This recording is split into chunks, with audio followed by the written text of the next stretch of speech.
Shalom!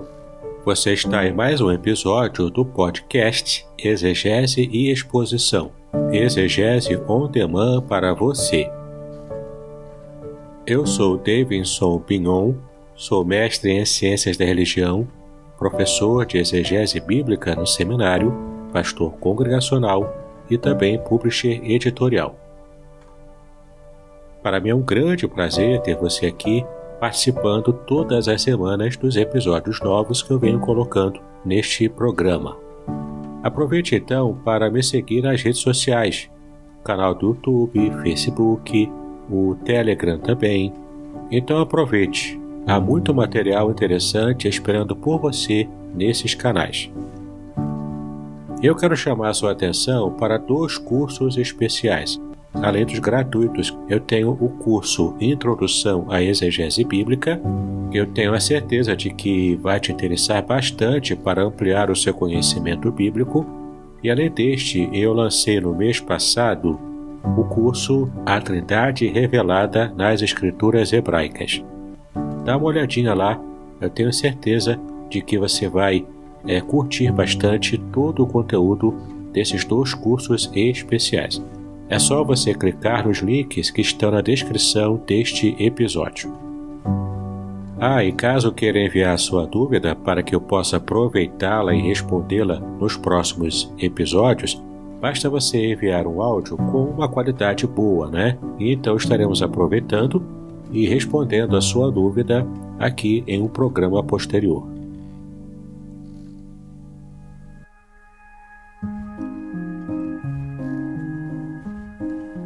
Já que estamos em dezembro de 2020, e esse ano foi um ano bastante peculiar, muito diferente daquilo que sempre estivemos acostumados a viver, né? O fato é que, apesar de ser um ano assim, é um ano que nós teremos mais um Natal, muito provavelmente um Natal ainda enfrentando a pandemia. Mas ainda assim, nós cristãos temos o costume de celebrar essa data festiva quando nos lembramos do modo como Deus encarnou como ser humano em Jesus Cristo, nascendo como qualquer criança nasce, de modo natural. Nessa época, muitas igrejas cristãs celebram com cantatas, recontam a história do Natal. Muitas vezes até mesmo Hollywood produz filmes, séries também baseadas nesse evento maravilhoso para a humanidade. Mas o quanto desses elementos do Natal são realmente bíblicos? O quanto da cultura hebraica do primeiro século está refletida no nosso costume, de estar celebrando o Natal todos os anos? Para trazer uma resposta satisfatória a isso, eu estarei abordando neste episódio o livro Jesus pela Ótica do Oriente Médio, escrito pelo Dr. Kenneth Bailey, publicado por Edições Vida Nova. Logo no primeiro capítulo desta obra, o Dr. Bailey nos fala sobre a história do nascimento de Jesus. Ele baseia sua análise em Lucas, capítulo 2, dos versículos de 1 a 20. É muito interessante a leitura e nós vamos abordar um pouco neste episódio. O Dr. Bailey diz: os acontecimentos tradicionais da história do Natal são bem conhecidos de todos os cristãos. Fazem parte da história do nascimento de Jesus, 3 magos trazendo presentes, pastores no campo em pleno inverno, um recém-nascido numa manjedoura e nenhum lugar na estalagem. Esses aspectos do relato estão bem firmados na mente das pessoas. A questão é: existe uma diferença fundamental entre o texto e o entendimento tradicional dele? Teriam os séculos acrescentado significados ao nosso entendimento do texto que não estão presentes nele? O anel de brilhante é admirado e dá orgulho de usar, mas com o passar do tempo ele precisa ser levado ao joalheiro para ser limpo e recuperar o brilho original. Quanto mais se usa o anel, maior a necessidade de o polir de vez em quando. Quanto mais habituados estamos com uma história bíblica, mais difícil é enxergá-la fora do modo que ela sempre foi entendida. E quanto mais tempo a imprecisão permanece, incontestada na tradição, mas as suas raízes se aprofundam na consciência cristã. A história do nascimento de Jesus é um desses casos. O entendimento tradicional do relato de Lucas, capítulo 2, de 1 a 18, contém uma série de falhas críticas, entre elas. A primeira, José estava voltando para sua aldeia de origem. No Oriente Médio, as memórias históricas são extensas e a parentela, com sua ligação com sua aldeia de origem, é importante. Num contexto como esse, um homem como José poderia ter aparecido em Belém e dito às pessoas: "Eu sou José, filho de Eli, filho de Matate, o filho de Levi", que a maioria das casas da cidade abriria as portas para ele. A segunda questão interessante é que José era um nobre, isto é, ele era da família do rei Davi. A família de Davi era tão famosa em Belém que o povo local aparentemente chamava a cidade de Cidade de Davi, como em geral ocorre. O nome oficial do lugar era Belém. Todo mundo sabia que as escrituras hebraicas se referiam a Jerusalém como a Cidade de Davi. Entretanto, ao que tudo indica, muitos chamavam localmente Belém de a Cidade de Davi, como você pode ver em Lucas capítulo 2, versículo 4. Pertencendo a essa família famosa, José teria sido bem recebido em qualquer lugar da cidade. A terceira incongruência, segundo Bailey, é que em toda a cultura se dá atenção especial a uma mulher prestes a dar à luz. As comunidades rurais, simples em todo o mundo, sempre ajudam no parto das suas mulheres, não importa quais sejam as circunstâncias. Devemos imaginar que Belém era uma exceção? Não havia nenhum senso de honra em Belém? Certamente a comunidade teria percebido sua responsabilidade de ajudar José a encontrar um abrigo adequado para Maria e providenciar os cuidados de que ela precisava. Virar as costas para um descendente de Davi na cidade de Davi seria uma vergonha indescritível para a vila inteira. A quarta incongruência levantada por Bailey é a seguinte: Maria tinha parentes numa vila próxima. Poucos meses antes do nascimento de Jesus, Maria visitara sua prima Isabel na região montanhosa da Judéia e havia sido saudada por ela. Belém localizava-se no centro da Judéia, portanto, quando Maria e José chegaram a Belém, eles se encontravam a uma curta distância da casa de Zacarias e Isabel. Se José não tivesse conseguido encontrar um albergue em Belém, ele naturalmente procuraria Zacarias e Isabel. Mas será que ele tinha tempo para esses quilômetros a mais? A quinta objeção levantada por Bailey é a seguinte: José teve tempo de fazer os preparativos necessários. Lucas 2, versículo 4 diz que José e Maria subiram da Galileia para a Judéia, e o versículo 6 afirma: enquanto estavam lá, os dias se completaram em que ela devia dar à luz. Isso na versão inglesa King James. O cristão comum pensa que Jesus nasceu na mesma noite em que a família sagrada chegou. Por isso a pressa e a disposição de José para aceitar qualquer tipo de abrigo, mesmo um estábulo. As encenações tradicionais do Natal reforçam essa ideia ano após ano. O texto não especifica quanto tempo o casal passou em Belém antes do nascimento do menino, mas certamente houve tempo suficiente para encontrar acomodações adequadas ou para procurar a família de Maria.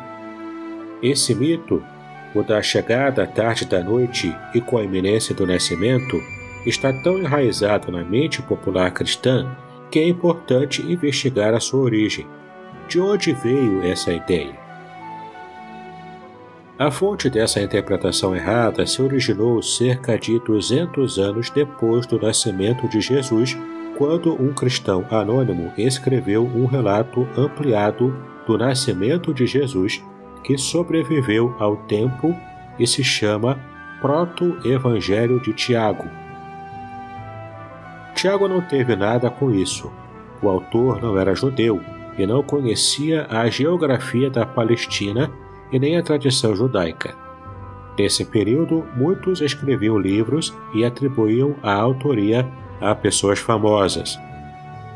Os estudiosos datam esse romance, entre aspas, em particular, em torno do ano 200 d.C., e ele é cheio de detalhes fantasiosos.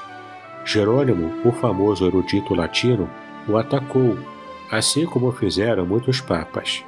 Foi redigido em grego, mas traduzido para o latim, o siríaco, o armênio, o georgiano, o etíope, o copta e o eslavônico antigo. O autor, sem dúvida, tinha lido as histórias do Evangelho, mas ele ou ela não conhecia a geografia da Terra Santa. No romance, por exemplo, o autor descreve a estrada entre Jerusalém e Belém como um deserto. Não é um deserto, mas sim uma terra bem fértil. Segundo essa narrativa, quando o casal se aproximava de Belém, Maria disse a José: José, desça-me do burro, pois a criança está pressionando para nascer. Atendendo ao pedido, José deixa Maria numa caverna e corre para Belém, a fim de encontrar uma parteira. Depois de ter visões fantasiosas pelo caminho, José retorna com a parteira, e o bebê já havia nascido, e depara com uma nuvem escura, e em seguida uma luz brilhante pairando sobre a caverna. Uma mulher de nome Salomé aparece do nada e encontra a parteira, que lhe diz que uma virgem deu à luz e ainda continua virgem. Salomé manifesta dúvida sobre este prodígio e por isso sua mão fica leprosa. Após o exame, a afirmação de Maria se justifica. Então um anjo subitamente se põe diante de Salomé e lhe diz para tocar a criança. Ela toca e a mão doente é milagrosamente curada. E o romance se estende a partir daí. Os autores de romances populares normalmente têm muita criatividade. Uma parte importante do enredo desse romance é que Jesus nasceu antes mesmo de seus pais chegarem a Belém. O romance é a referência mais antiga que se conhece da noção de que Jesus nasceu na mesma noite que Maria e José chegaram a Belém, ou perto da cidade. O cristão comum que nunca ouviu falar desse livro não deixa de ser inconscientemente influenciado por ele. Trata-se de uma expansão fantasiosa da narrativa do Evangelho e não se trata da própria história do Evangelho. Resumindo os problemas da interpretação tradicional de Lucas 2, de 1 a 7, José estava voltando à sua aldeia natal, onde poderia facilmente encontrar hospedagem. Por ser um descendente do rei Davi, quase todas as portas da aldeia se abririam para ele. Maria tinha parentes próximos que poderia ter procurado, mas não os procurou. Houve tempo suficiente para arrumar um alojamento adequado. Como uma cidade judaica deixou de ajudar uma jovem mãe judia prestes a dar à luz? Considerando essas realidades históricas e culturais, como devemos entender o texto? Duas perguntas surgem. Onde estava a manjedoura e o que era a hospedaria? Em resposta às duas perguntas, é evidente que a história do nascimento de Jesus em Lucas é autêntica quanto à geografia e à história da Terra Santa. Os textos registram que Maria e José subiram de Nazaré para Belém. Belém foi construída sobre uma cordilheira e é consideravelmente mais elevada que Nazaré. Em segundo lugar, o título Cidade de Davi era provavelmente um nome local, a que Lucas acrescenta chamada Belém, em favor dos leitores que não fossem do local. Em terceiro lugar, o texto informa ao leitor que José era da casa e linhagem de Davi. No Oriente Médio, a casa de fulano significa a família de fulano. Os leitores gregos desse relato poderiam visualizar um edifício quando liam Casa de Davi. Lucas talvez tenha acrescentado o termo linhagem família para ter certeza de que os seus leitores o entendessem. Ele não alterou o texto, que aparentemente já estava fixado na tradição quando ele o recebeu. Observe em Lucas capítulo 1, versículo 2. Mas teve liberdade para acrescentar algumas notas explicativas. Em quarto lugar, Lucas menciona que a criança foi enrolada em faixas. Esse costume antigo é mencionado em Ezequiel 16, versículo 4, e ainda é praticado pelo povo das aldeias da Síria e da Palestina. Finalmente, no relato aflora uma cristologia davídica. Esses 5 pontos enfatizam que a história foi redigida por um judeu messiânico num estágio bem inicial da vida da Igreja. Para a mente ocidental, a palavra manjedoura invoca as palavras estábulo ou celeiro com estábulo anexo. Mas nos vilarejos tradicionais do Oriente Médio, não é isso. Na parábola do rico e sensato, que está em Lucas 12, de 13 a 21, há menção de depósitos, mas não de celeiros. As pessoas muito ricas naturalmente tinham alojamentos separados para os animais, mas as casas simples das aldeias da Palestina em geral não tinham mais que 2 cômodos. Um deles era exclusivamente para os hóspedes. Esse cômodo podia ser anexado ao fim da casa ou ser um quarto para profetas, na parte superior da casa, como na história de Elias. Confira em 1 de Reis, capítulo 17, versículo 19. Podcast Exegese e Exposição. Exegese on demand para você.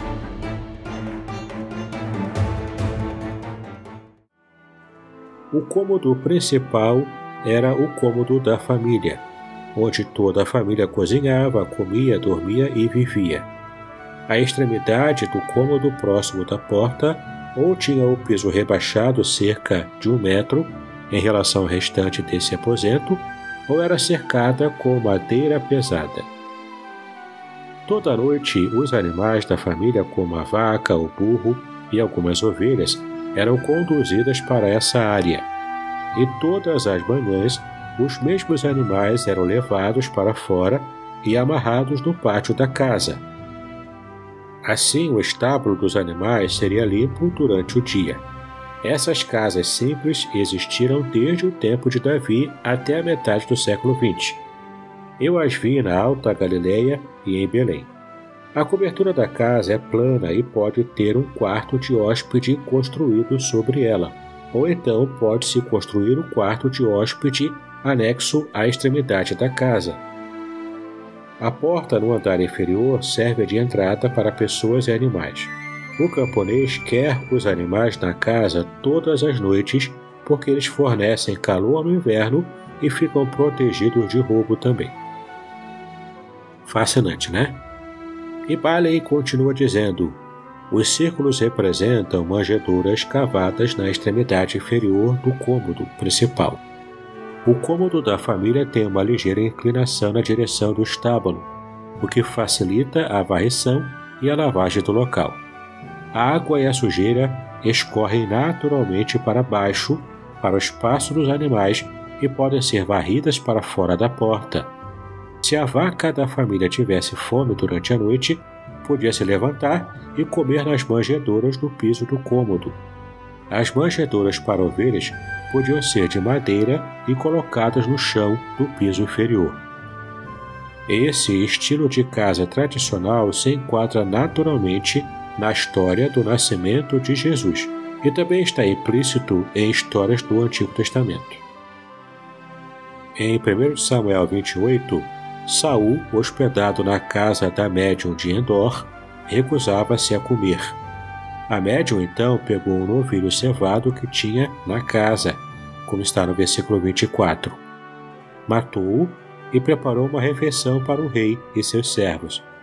Ela não foi buscar o bezerro no campo e nem no estábulo, mas o pegou de dentro da casa. A história de Jefté em Juízes 11, 29 a 40 pressupõe o mesmo tipo de casa de um só cômodo. Quando partiu para a guerra, Jefté fez o voto de que se Deus lhe concedesse a vitória, quando voltasse, ele sacrificaria a primeira coisa que saísse de sua casa. Jefté venceu a batalha, mas quando voltou para casa, tragicamente para o seu horror, a sua filha é a primeira a pôr os pés fora da casa. É bem provável que ele tenha voltado bem cedo e esperava que um dos animais saísse do cômodo em que passara a noite com os demais. O texto não está contando a história de um carniceiro brutal. O leitor é obrigado a supor que jamais passará pela cabeça de Jefté que um membro de sua família ia sair primeiro. Só com esse pressuposto é que a história pode fazer sentido. Se a casa dele abrigasse apenas gente, ele nunca teria feito um voto desse. E se vivessem apenas pessoas na casa, a quem ele planejava assassinar e por quê? Essa história é uma tragédia, porque ele esperava que saísse da casa um animal.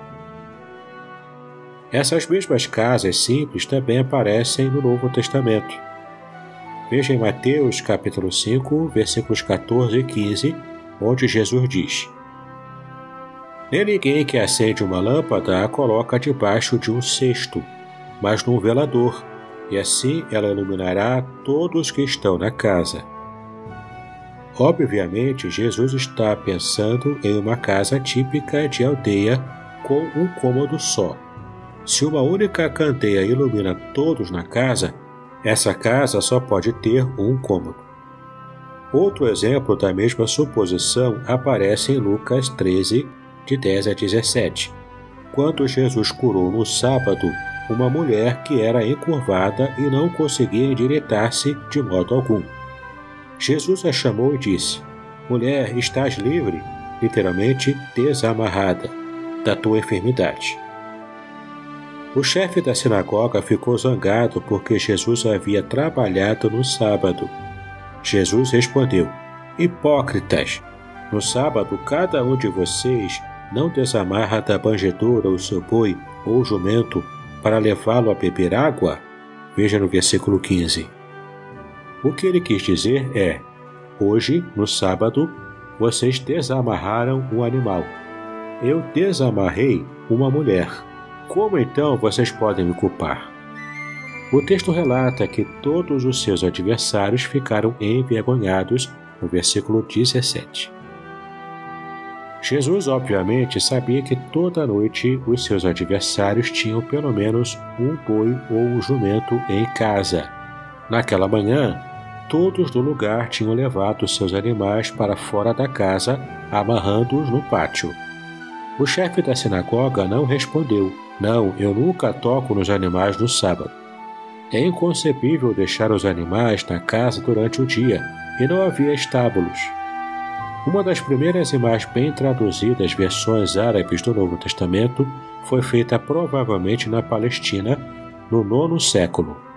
Apenas 8 cópias sobreviveram. Essa excelente versão, traduzida do grego, registra esse versículo assim: Vocês todos não desamarram o boi ou o jumento de vocês da manjedoura na casa e o levam para fora para lhe dar de beber? Nenhum manuscrito grego tem as palavras na casa nesse texto. Mas esse tradutor cristão do 9º século, de língua árabe, entendeu o texto corretamente. Não é verdade que todos têm uma manjedoura em casa. No mundo dele, as casas simples dos vilarejos do Oriente Médio sempre tinham. A casa de aldeia de um cômodo, com manjedouras, também foi observada por estudiosos modernos. William Thompson, um missionário erudito presbiteriano de língua árabe que viveu na metade do século XIX, observou casas de aldeia em Belém e escreveu: Minha impressão é que o nascimento ocorreu realmente numa casa comum de algum camponês e que deitaram o bebê numa das manjedouras que ainda são encontradas em casas de agricultores da região. Vamos dar um salto aqui de alguns parágrafos para que possamos então acompanhar o raciocínio. A linguagem tradicional tem uma armadilha. Não havia lugar na hospedaria. Adquiriu o sentido de a hospedaria tinha vários quartos e todos estavam ocupados. A plaquinha de não há vaga já estava colocada quando José e Maria chegaram a Belém. Porém, a palavra grega não se refere a um quarto de uma hospedaria, mas sim a espaço, que é a palavra grega topos. Como na oração, não há espaço na minha escrivaninha para o meu novo computador. É importante ter em mente essa correção quando nos voltarmos para a palavra que, segundo nos foi dito, significa hospedaria. A palavra grega de Lucas 2, versículo 7, comumente traduzida por hospedaria, é katalima. Não é a palavra em geral empregada para designar uma hospedaria comercial. Na parábola do bom samaritano, que você pode conferir em Lucas capítulo 10, de 25 a 37, o samaritano leva o homem ferido para uma hospedaria. A palavra grega nesse texto é pandokeion, cuja primeira parte significa todos. A segunda parte radical de verbo significa receber. Pandokeion, portanto, é o lugar que recebe todos, ou seja, uma hospedaria comercial. Esse termo grego comum para designar uma hospedaria era tão conhecido em todo o Oriente Médio que ao longo dos séculos foi assimilado como uma parte grega emprestada ao armênio, ao copta, ao árabe e ao turco com o mesmo significado, uma hospedaria comercial. Se Lucas esperava que seus leitores entendessem que José fora rejeitado por uma hospedaria entre aspas, ele teria usado a palavra pandokeion, que significava claramente hospedaria comercial. Em Lucas 2, versículo 7, porém, o que estava lotado era uma katalima. Então, o que significa essa palavra?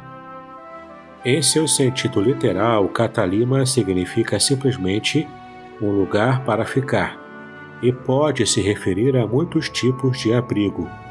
As três opções para essa narrativa são hospedaria, a tradução mais conhecida, casa, que é a tradição bíblica árabe de mais de 1000 anos que traz essa palavra, e quarto de hóspedes, escolha feita por Lucas. De fato, Lucas usou esse termo-chave em outra ocorrência no seu evangelho, quando a palavra se define no próprio texto. Em Lucas 22, Jesus diz a seus discípulos: quando vocês entrarem na cidade, um homem carregando um pote de água vai encontrar vocês. Sigam-no até a casa em que ele entrar e digam ao dono da casa: o mestre te pergunta, onde fica o quarto de hóspedes, que era katalima em grego, onde vou comer a Páscoa com os meus discípulos. E ele lhes mostrará uma grande sala superior, que era o cenáculo, mobiliada. Façam ali os preparativos. Como está em Lucas, capítulo 22, nos versículos de 10 a 12. Aqui a palavra-chave katalima é definida como uma sala superior, que é sem dúvida um quarto de hóspedes de uma casa particular. Esse significado preciso faz todo sentido quando aplicado à história do nascimento. Em Lucas 2, versículo 7, o evangelista diz a seus leitores que Jesus foi colocado em uma manjedoura, no cômodo da família, pois naquela casa o quarto de hóspedes já estava ocupado. Se no final do Evangelho de Lucas a palavra katalima significa um quarto de hóspedes anexo a uma casa particular, como está em Lucas 22, versículo 11, por que não teria o mesmo significado no início do seu Evangelho? Dando ainda mais um pequeno salto em nossa leitura, Paley continua dizendo o seguinte: no Ocidente, a Igreja não notou os problemas que já enumerei. Portanto, quando não se vê problema no entendimento tradicional da história, parece que o melhor a fazer é não corrigi-lo. Contudo, uma vez que os problemas da visão tradicional do texto são aclarados, eles clamam por soluções. Por sua vez, no Oriente, a presença cristã predominante é a venerada Igreja Ortodoxa em suas várias ramificações. Dando ainda mais um salto em nossa leitura para que o nosso podcast não fique tão grande assim, mas você possa perceber o tipo de argumentação que o Dr. Bailey faz nesse primeiro capítulo de sua excelente obra. E no final deste capítulo, ele traz ainda um resumo muito interessante que nos traz então suas argumentações principais. O primeiro tópico é: a encarnação de Jesus foi completa. Quando ele nasceu, a família sagrada estava hospedada em uma casa de camponeses. Essas pessoas deram o melhor que tinham, e isso foi suficiente. No nascimento de Jesus, as pessoas simples lhe deram abrigo. Os magos foram à casa. Quando Jesus se tornou adulto, as pessoas simples o ouviam com prazer. E o segundo tópico também do resumo, né? Os pastores foram bem-vindos junto à manjedoura. Os impuros foram considerados puros. Os excluídos foram hóspedes honrados. A música dos anjos foi cantada para os mais simples de todos. Ou seja, toda a narrativa do nascimento de Jesus demonstra a preocupação de Deus em trazer o seu Filho ao mundo, cercado de pessoas simples do povo, e não de pessoas ricas ou pessoas abastadas. Então, o Dr. Bailey termina o seu primeiro capítulo escrevendo o seguinte: sei que em um mundo cada vez mais secular, Feliz Natal concorre com boas festas. Eu anseio por mudar o tradicional Feliz Natal em outra direção e introduzir uma nova saudação para a manhã de Natal. E essa é a saudação: o Salvador nasceu. Então a resposta de quem recebeu a saudação: ele nasceu em uma manjedoura. Que bom seria se pudéssemos nos cumprimentar assim.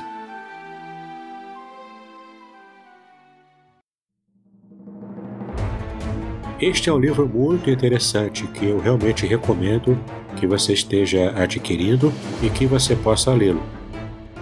Essa leitura trará grande conhecimento sobre como o Novo Testamento precisa ser entendido com o resgate da tradição cultural e histórica do Novo Testamento na perspectiva judaica. Então, para adquirir esse livro, basta clicar no link que está na descrição deste episódio. Você estará ajudando o meu ministério sem que de fato pague nenhum centavo a mais por essa ajuda. Além disso, eu quero reforçar para você que gosta desse tipo de conteúdo para assinar o meu canal do YouTube e também me seguir nas redes sociais. Os links todos estão na descrição deste episódio. E aproveite ainda para conhecer os cursos que eu tenho apresentado como conteúdo a mais para o seu conhecimento. Introdução à exegese bíblica e o mais recente, a Trindade revelada nas Escrituras hebraicas. Muito bem, eu espero que você tenha apreciado de verdade todo o conteúdo que apresentamos aqui. Mas não deixe de celebrar o Natal. Basta apenas que você tenha a consciência de que nem tudo aconteceu como sempre nos relembramos nas nossas cantatas de Natal. Então, eu quero terminar este episódio desejando a você e a toda a sua família um Feliz Natal e um próspero Ano Novo. Que 2021 possa ser um ano muito abençoado por Deus e que possamos de verdade ver um novo horizonte na nossa história e na nossa vida frente a todos os desafios que temos enfrentado em 2020. Deus abençoe a sua vida e os seus estudos. Paz e bênçãos.